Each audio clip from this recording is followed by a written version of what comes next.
Okay, welcome to Neighbor Studio. Thanks for having me. First, I guess I'm going to say introduce yourself, but you are my sister. So, but the people watching and listening, introduce yourself, kind of what you do, and just a little background on yourself. Yeah, my name is Jenna. I'm the owner of Body Positive Fitness, and I've been working in the fitness industry for over 20 years now. And my story is probably not as unique as you might think, but I don't think a lot of people are talking about it. And I was thinking on my way here, I've done a lot of interviews, but I've never been interviewed by you. And it's a very vulnerable story. So I feel a little bit vulnerable talking to you about it in this way. Okay, well, that's fair. You can be as vulnerable as you want or not want. But let's start at like the very beginning. Like, I believe it starts like with the first job. Yeah, I would say that it probably started there. I started working at a gym when I was like 13. A lot of people in our family did because we had an uncle that owned gyms growing up. And my first job ever was like a weekend, 3 hours at the desk, folding towels, and then cleaning mirrors and then selling memberships. And then I worked my way up to wanting to be a personal trainer and then becoming a personal trainer. So I've been surrounded by gym culture for a very, very long time. Did you like it when you first? I loved it. You liked it. I loved it. I was so inspired by the gym as a teenager. And I thought it was finally my answer to be skinny. I was never a skinny kid. You're an athlete. My brother is an athlete. My sister was kind of an athlete, which is strange to say now. She's not very athletic anymore, but she was a track star. But she was also naturally a skinny girl. And you were a thin boy, and I always strived to be that, and I wasn't. So I thought that this was my in. I'm working at a gym now. I have treadmills surrounding me, and now is my time to become the fittest version of myself. So that's when I started chasing the goal of having the body that I always wanted. How old were you at that time? Probably 13, 14, which would be grade 8, grade 9. I have a late birthday, so somewhere in there.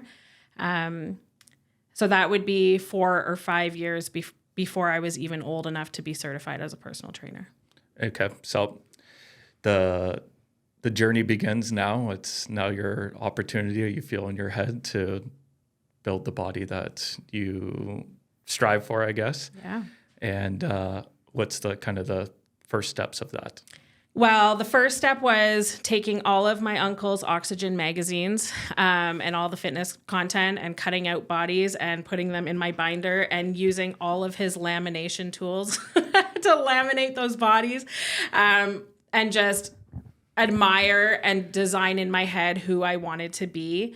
And then uneducated, like most people are about bodies and fitness, like I thought it was stop eating and start running. So I was a cardio bunny to start. I was on the treadmill or the elliptical every time I finished my little 3-4 hour shift. And then it went from there. The gym actually had a contest that is built off a very famous program that I should probably not name.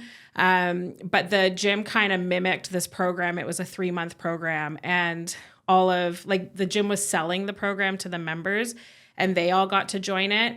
And then us as the staff, we did our own private one. And I hired a personal trainer, and I kicked the shit out of myself for 3 months, and I lost like 22 pounds or something at probably 15 years old at this point, and it was the most exciting thing in my life. I won like the pot of $300 for that competition, and that was the beginning of me always then trying to stay that small, if not smaller, better, leaner, more muscular. It never ends, like what you're chasing when you're in that mindset. Was the excitement and, the best thing ever, was it because of how you looked at the end of it, or was it because you had set a goal and you worked and you actually achieved it You know, this is a Yeah. while back and you were a kid at the time, but so it might be a difficult answer to question to answer. But what do you think? Was it for how you looked in the mirror, or was it because you set out a goal and you did the steps and you achieved it? I think it was for what I looked like in the mirror. I think it was pure vanity. The validation that I got from people was a part of it for sure. Like a lot of like, congratulations, I can't believe you did that. You look so good. I actually still have the laminated before and after pictures from that. I don't look that different at all. And now that I look at it, I'm like, that's a child's body. And here I am in a string bikini taking a before and after picture. And full grown adults are telling me that I look better. And thinking back now, I don't blame them. They're also in the fitness industry, right? Like everybody's brainwashed by it. But for me, it was 100% vanity. Like I can remember being in class and like feeling my tricep and being like, that's cool. Yeah. Okay. So then, but now you got a taste of it. And I guess you don't want to lose the feeling now. Yeah. And for anyone who's ever chased weight loss, especially for a body that now I know and understand is just naturally a bigger body, it is not easy to get there and it is not easy to keep it. And to do it, you've got to make yourself sick. So let's say I was 15 when that happened. I chased that for 10 more years. And I went to every extreme that you could imagine. I ended up having a full-blown eating disorder, exercise disorder. I was exercising for hours a day. I took every supplement that anybody that was bigger in the industry told me that I should take. Didn't matter what was in it, didn't ask. And I chased unrealistic body goals for a decade. Yeah, like that first chapter of the 15 run, like I'm unaware of that experience for you. I was, I don't know, 12 at the time maybe. But you do move to Toronto. You continue in the fitness space. You become a personal trainer. You live down there and you're working in the industry. Talk about the move to Toronto and kind of the evolution of your career in the industry. Yeah, I got certified as a personal trainer as soon as I could at 18. I worked in town here in Newmarket for a year. And then at 19, I moved to Toronto. I went to the financial district. I worked at a big box gym right in the middle of the financial district. So I also worked with a lot of wealthy people. And I sold unrealistic body goals for a lot of money for many years, but felt a huge pressure to always look a certain way because I thought that would make me a better personal trainer. I had my own trainer that I trained with 5 days a week for years. I did the whole thing. I did the tanning bed. I did the hair extensions, the fake eyelashes, working out every day, taking the supplements, measuring my food, doing fasted cardio.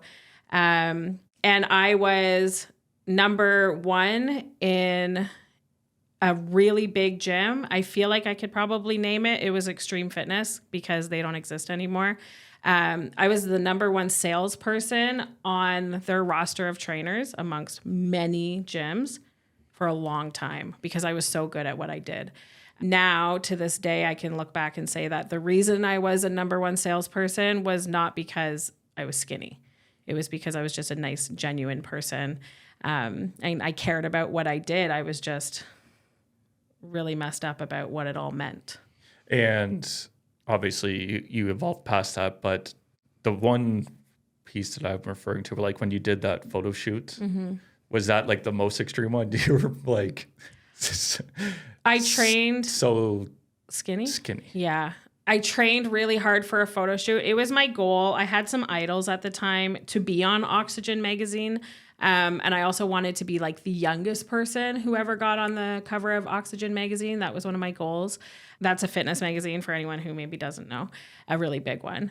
So I trained extremely hard to do a photo shoot so that I could get used to being in front of the camera and see what my body looked like when it literally had airbrush on it, and tanning and all of that. And then I did that photo shoot. And when I got the pictures back, I brought them to somebody who worked in that industry. And he said, you need breast implants because I was so skinny. I had no breast tissue. And so then I was like, okay, I'm not ready yet. And I went and I got breast implants. Wow. So comment from someone in that industry pretty much led you to thinking that your next step is you're stopped here until you get breast implants. Yeah, but I made that happen very quickly as well, as Yeah. I do. I remember sitting down and like looking at all of my idols, all of the people who were on the magazines, all of the people who competed in these competitions. And I was like, yep, they do. They all have boobs. They all have breast implants. I'm trying to think what year that would have been. Oh God, a long time ago. Breast implants were huge though at the time. Like everybody had them, no pun intended. I went to the surgeon. I think I was 21, 22. And I did not have a dime. And I was approved to get breast implants somehow. They were $23,000. What, they give you a payment plan? Yeah, payment plan. By the time I paid them off, they were out. What's the getting them and getting them out? Well, actually, that's probably jumping a lot. Okay, so we'll call this chapter kind of peak industry as it is at that moment in time, you know. What do you think of the industry at that time? I'm obsessed with it. It's all I know. And You're good at it. I'm good at it. I love working out. I'm strong. I surprise myself all the time. I love training people. I was so energized by training people. I worked really hard. I spent all of the money I made literally on rent, the small amount of food that I ate, and then my own services, my own personal training and my own beauty services, and then trying to pay for these implants. It's a big size, like another story, but I got sick from the implants.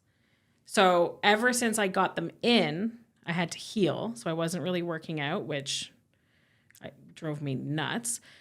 And then I never lived another day without an injury after that. So that's a whole other line if you want to. Let's dive into it. Right? Let's dive into that piece right now. Then we'll come back and then we'll go into the evolution. So I took time off to heal from the implants. And then as soon as I had the go ahead to start again slowly, obviously I wasn't going back to what I was doing. Running felt horrible. Running never felt good ever again. You literally have bags of silicone sitting on your chest. So that doesn't feel good.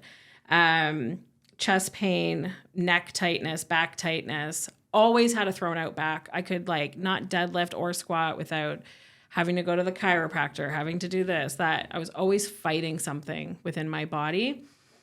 And I just like chalked it up to like, I'm not strong enough. I'm not good enough. I'm not doing it properly. Like, why was I always hurt, you know? And then like fast forward, like this goes on now for years and I'm always fighting it. I had a knee injury that the doctors told me I was getting arthritis. I saw an arthritis specialist. I had a cortisone shot in my knee. I wore a knee brace for about a year. And during this time, I'm obviously gaining weight because I can't fight it the way I want to fight it. And then I started reading about breast implant illness, and I checked every box of that. Lucky for me, I had a ruptured implant, so OHIP covered taking them out. But if I was experiencing all of these things but didn't have a broken implant, I would have had to pay about $10,000 to get them out of my body. And even with OHIP covering them because it was broken and it had to come out of my body, the surgeon still tried to tell me that I had to replace them for OHIP to cover it. And I had to fight that. I was like, that's not what I was told. And then he went away and talked to a few people, came back, said begrudgingly, okay, we'll do it. We'll just take them out. So that was a blessing in disguise because I wouldn't have been able to afford taking them out. What's the time period of this? I had them for 7 years, about 7 years. Then removed and body. I literally I went into the surgery wearing a knee brace. And I don't believe shit unless science tells me that it's true. So I was a little skeptical. I knew that I was checking all these boxes for this breast implant illness, but I was still like, really? Could like they be causing all of this shit? And I woke up from surgery, walked back to the hotel room that I was staying at because they do the surgeries at the hotel. which in Toronto. And obviously it was high, but sobered up. And I was like, oh, my knee feels fine. And my knee has never hurt again, ever since then. That was 2018. So that's almost 7 years ago now. Wow. Yeah. Okay, so let's go kind of the birth of body positive fitness.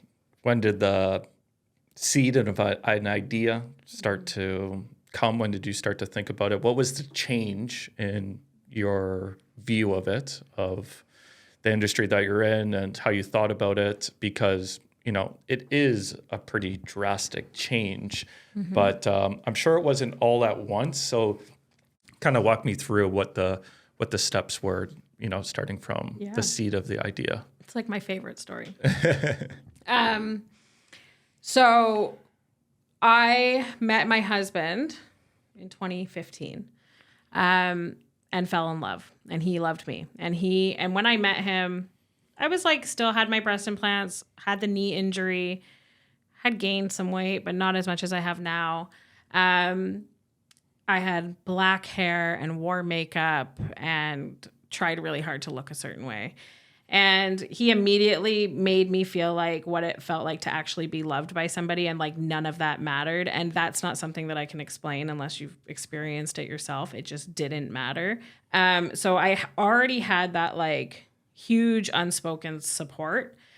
And I'm going through this like identity crisis with my knee and not looking the way I want to look, but still trying to look a certain way, blah, blah, blah. I was 26 at the time. And I was sick of the gym. I was sick of the industry that I worked in. I knew that I wanted to change. And I just came across people on Instagram that were speaking similar stories. So they weren't necessarily personal trainers or people that had been in the industry, but they had been fighting an eating disorder their whole life. And now they're recovering from it and they're speaking about it. And this is when Instagram kind of like was starting to boom. And so I was reading these stories and a lot of them resonated with me. And there was a body positive movement that was brand new at the time. And so as I'm exploring other people's stories, it literally was like, do I have an eating disorder? Do I have an exercise disorder? Is what I've been doing my whole adult life fucked up? Like, why am I doing this? You know? And like, why do I have breast implants? And why do I care? Like, what about my eyelashes and this and that, blah, blah, blah. It was just like this identity crisis. And so then like books came out, Health at Every Size and Anti-Diet. And one of the girls I followed, Body Posy Panda, she was like the OG in the movement. I read her book.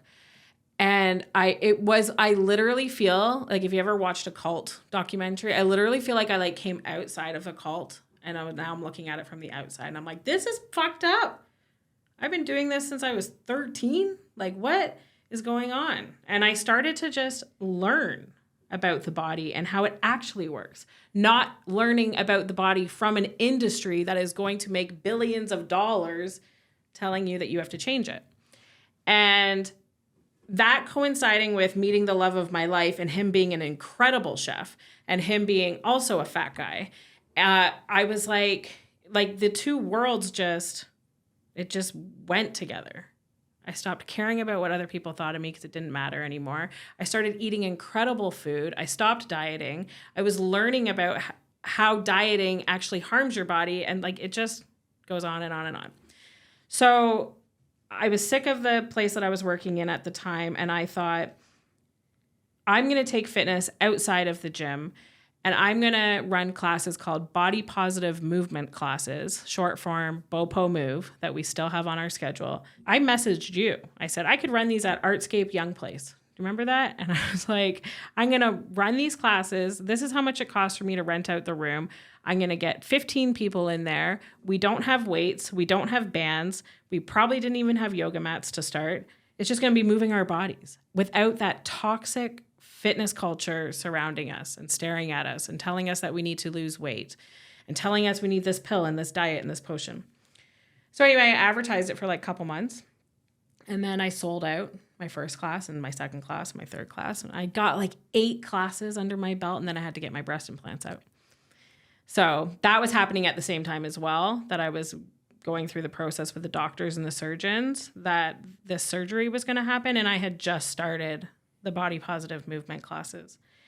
And those clients that came for those first 8 classes are still clients today. That was in 2017.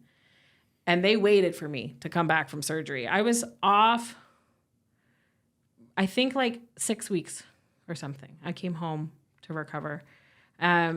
And when I came back, they were all there. And then it just kept going from there. I just kept building on it. During your recovery, did it feel like the new chapter has officially begun? Yeah. You know, breast plants are removed. You kind of started this, you know, movement type thing. And now you're recovering and, you know, you got your first customers, clients waiting for you to, you know, kind of pick this up. Yeah, it was amazing. And now looking back, I'm like, oh, they only really knew me for like a few weeks, right? But we were already so bonded, and I documented all of it on Instagram, the whole process of, I think I even shared pictures of the implants when they came out. And so it really was like a new piece of like, okay, now I'm literally just myself again. These bags are removed from me. I feel good. And yeah, it all really came together. And then I came back to Toronto and just kept building that community. And are you personal training at the same time and building the community? Oh, yeah. And it's just kind of, you know, you're one foot in the one world. I'm sure that's kind of your tone and how you looked at it was changing too. But then you're kind of building this community on the other side of it. Yeah. And did you think to yourself, oh, I'm going to make the jump over and do this fully kind of on my own? Or was that a couple years later? When was the I'm jumping with both feet in moment? It was a little bit more complicated than that because I worked at a gym that I had worked at for 10 years. And although I was a contractor, I was treated like an employee in the sense that they tried to withhold like what I was allowed to do elsewhere. And they were still, no, you know what? There was like beef at that gym because I wasn't getting clients anymore. I had a whole bunch of clients that I had for about 10 years, and they still trained with me regardless of how much weight I gained because they loved me as a trainer. But all the new, young, hot girls were coming in and being the new personal trainers. And it's so funny because like I was only like 26, 27, 28. I was young. But I wasn't getting clients anymore. And I was like, you know what? If you're not going to give me clients, I'm going to bring in my own clients. But my clients aren't going to pay you. They're going to pay me. I'll pay you. So I'll pay rent. So we kind of switched the model that I was working under at that gym where people bought my services as body positive fitness and I paid out the time that I spent in this space. And there was a lot of blurred lines and like anger towards me, I think, from the fitness industry, from that gym specifically. The owner publicly said I should enjoy my 15 minutes of fame. And then that just pushed me to keep enjoying my fame. Because at the time, like, I was out there. The news channels were getting me. I was on multiple radio stations, on TV, talking about what I was doing to combat the fitness industry. And I don't think that the fitness industry liked that. But I was still working in the fitness industry. And when's call it the full break off from that? 2 days ago? Maybe, but really, when do you come to Newmarket? So I'm running a handful of classes in Toronto all over the place. Some were at the gym that I worked at. Some were in theater spaces. Some were in libraries. Wherever you could get space. Wherever I could rent space. Then I came up to Newmarket and I started renting from a space on Main Street just 3 times a week for 3 classes here. And then I opened my own studio on Davis Drive in Newmarket. That was my clients know the timeline better than I do. I think 2019, we just talked about it. 2019, maybe 2018, because then the pandemic is what shut down my studio, my first studio in Newmarket.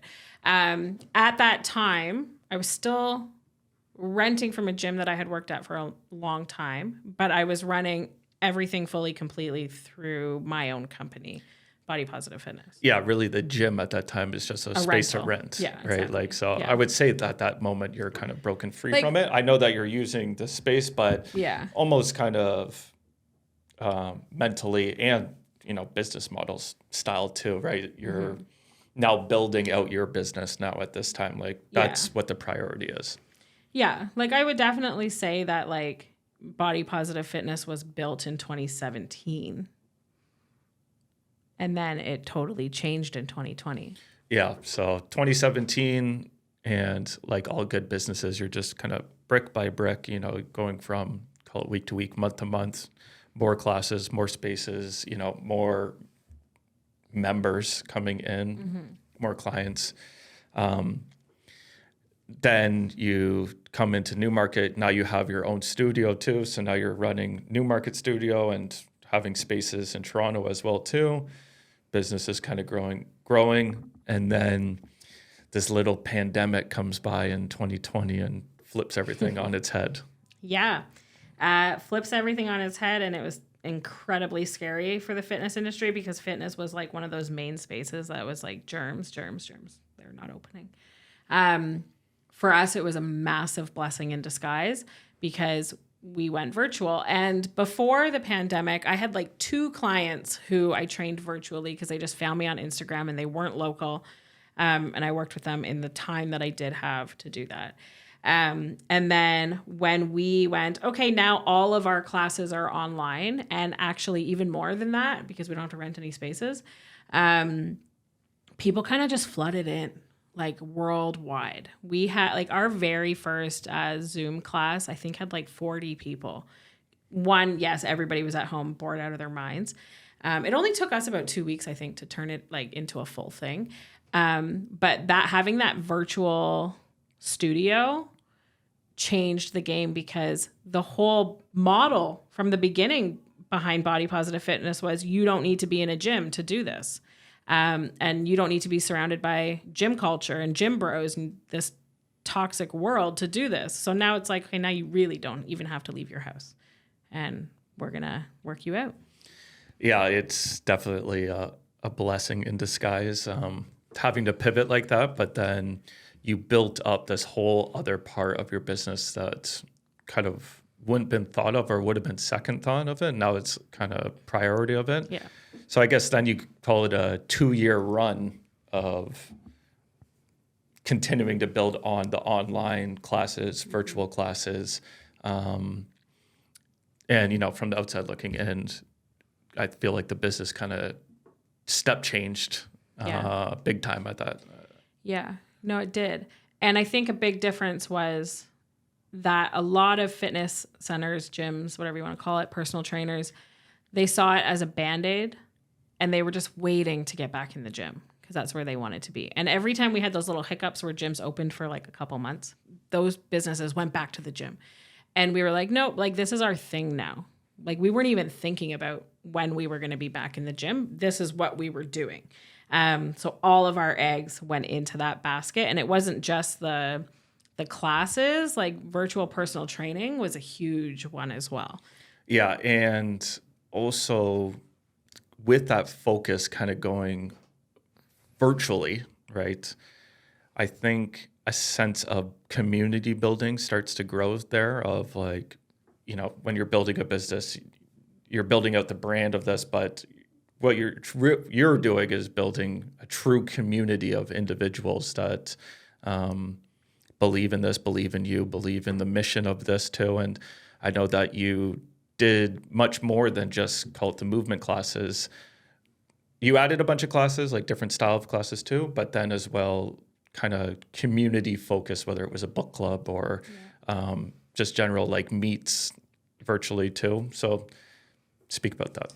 Yeah. And to go back to like when I first started it and I got the breast implants out, how I say like, we were already so close.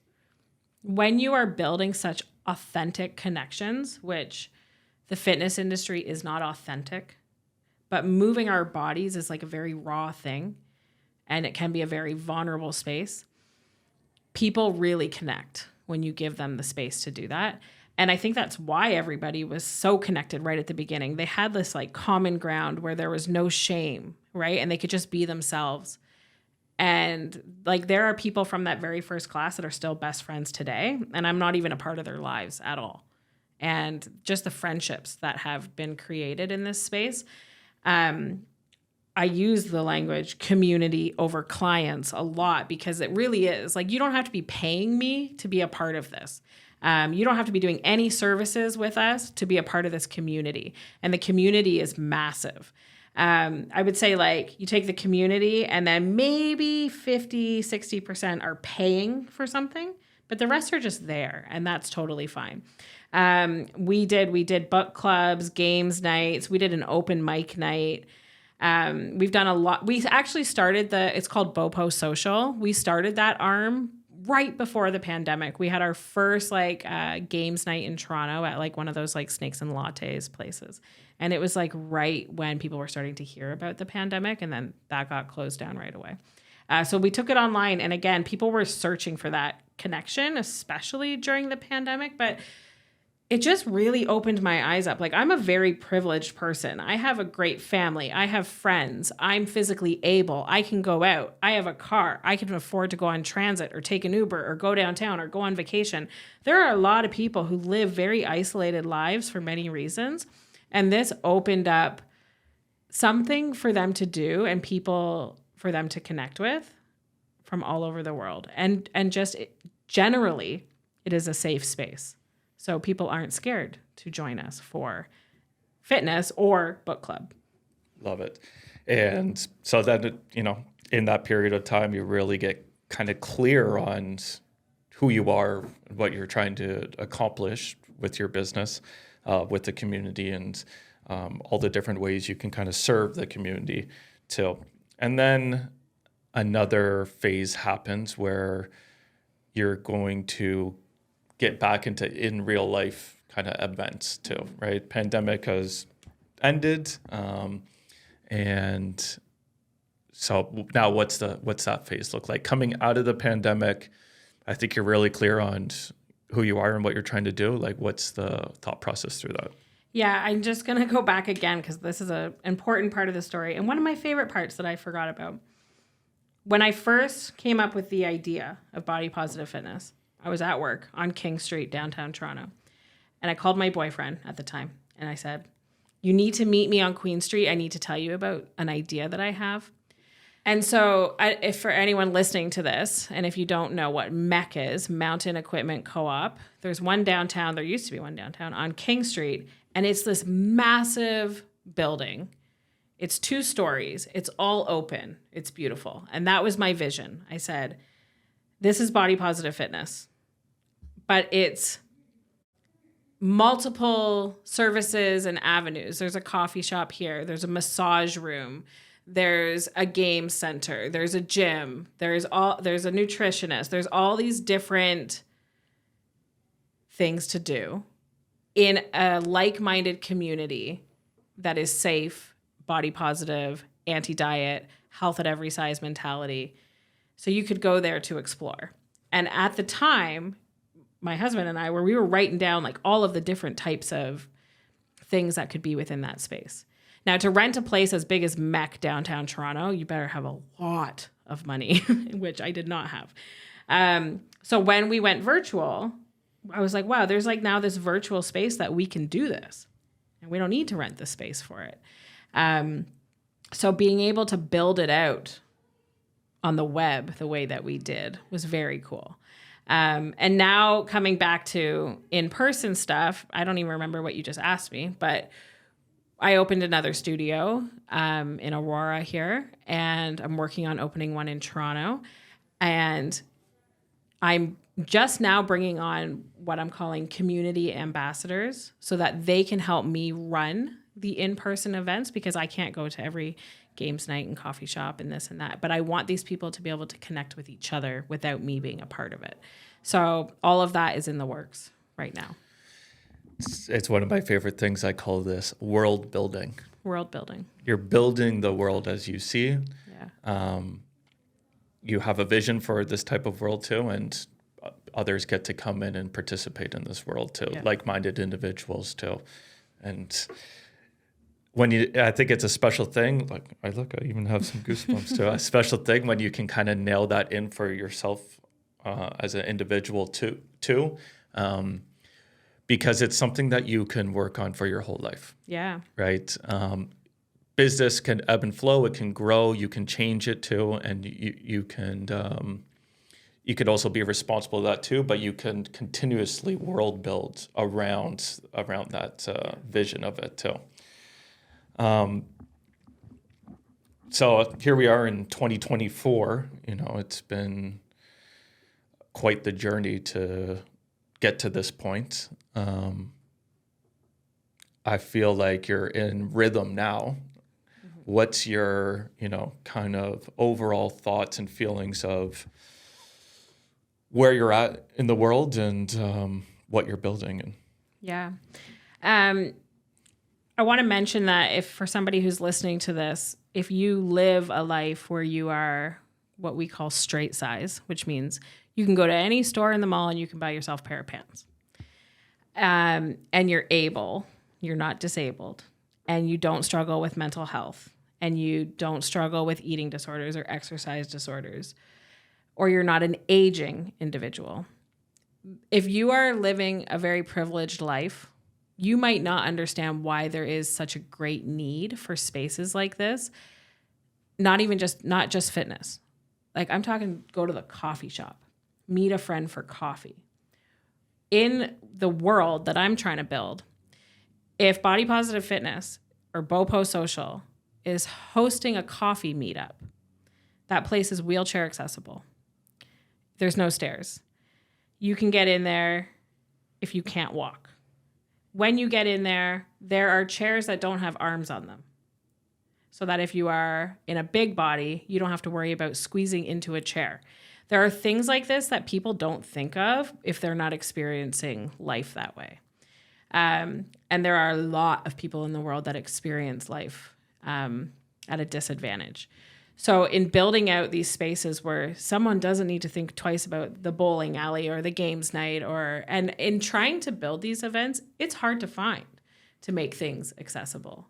And it's my mission to make as many spaces accessible as I can to all people.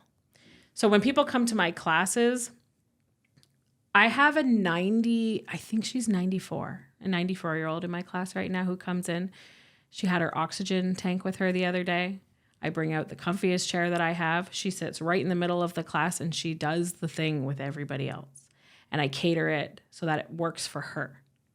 If I had somebody come to my fitness class that didn't have a leg, they would not for a second feel like they were out of place and doing something different. So it is my goal to make fitness is my realm, and I am making fitness accessible in lots of ways, but I want to create accessibility as much as I can for these people. I don't remember what your question was.